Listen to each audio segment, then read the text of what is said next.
Soyons au clair sur le but de cette puissance divine qu'est le Saint-Esprit en nous et sur l'œuvre qu'elle se propose.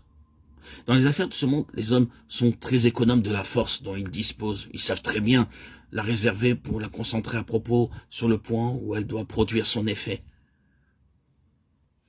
De même, Dieu ne donne pas sa puissance pour notre seule satisfaction, encore moins pour nous épargner de la peine ou des efforts. Son but, en nous l'envoyant, est de glorifier son Fils. Ceux qu'il trouve fidèles à le faire dans leur faiblesse, ceux qui lui montrent par leur obéissance qu'ils sont prêts à le glorifier à tout prix, recevront la vertu d'en haut.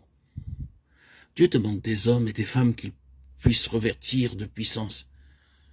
L'Église les demande aussi de tous côtés. C'est au nom de la faiblesse de son ministère et de son culte. Le monde attend également de les voir paraître pour se convaincre que Dieu est réellement au milieu de son peuple. Des milliers d'âmes qui se perdent appellent la délivrance et la puissance de Dieu voudraient se servir des croyants pour les affranchir.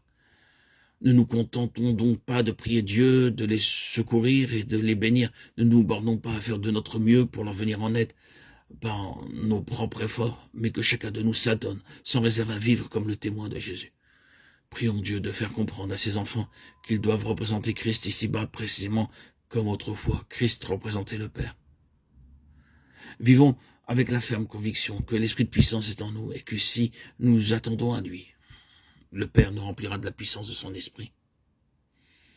Oh notre Père, nous te remercions de tout ce que tu as préparé pour tes enfants.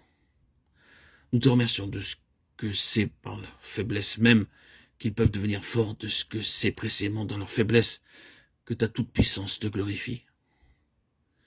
Nous te remercions de ce que tu envoies le Saint-Esprit, l'Esprit de puissance pour apporter à l'Église la présence de Jésus auquel toute puissance a été donnée, et pour faire de ses disciples les témoins de sa présence.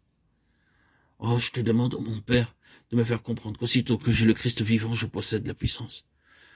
Puissais-je apprendre à ne plus l'attendre avec éclat, puissais-je consentir à ce qu'elle soit toujours la force divine dans la faiblesse humaine, afin que la gloire t'en revienne à toi seul. Puissais-je apprendre à la recevoir avec une foi qui permette au Christ tout-puissant de faire son œuvre dans ma faiblesse. Oh, puisse le Saint-Esprit manifester si puissamment en moi la présence de Jésus, que ce soit lui qui rende témoignage par moi. Oh, mon Père, je veux que tout mon être soit soumis à cette sainte puissance.